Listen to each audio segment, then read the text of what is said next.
The faces of despair on relatives of cholera victims.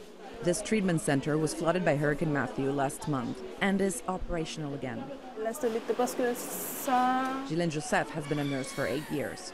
For a salary of $7 a day, she helps with the colossal task of stemming the spread of cholera in southern Haiti. Some people are near death when they arrive, and if they don't eat, they won't heal, she says.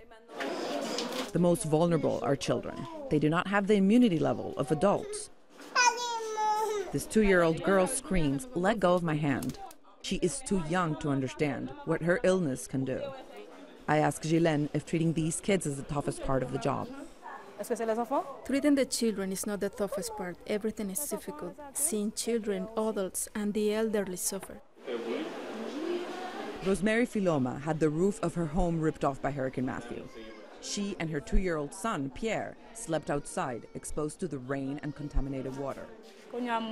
My son started to get sick very early in the morning. I was very worried. Now I feel a little bit better. He's at the hospital, and I found some hope.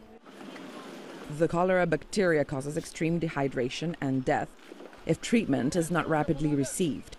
The disease can be contracted by drinking water or eating contaminated meat.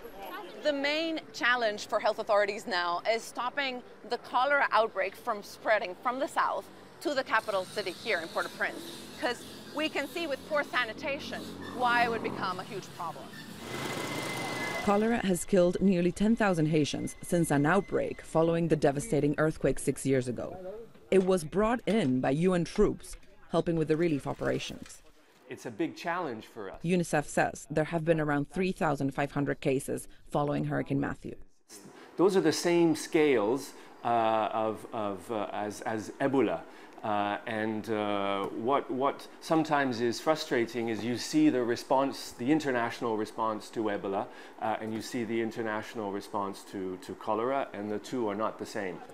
Aid workers are trying to control the spread of cholera by vaccinating people. Yes, it was eliminated. I mean, in much of the world, but it's a disease of poor sanitation and unclean water supply.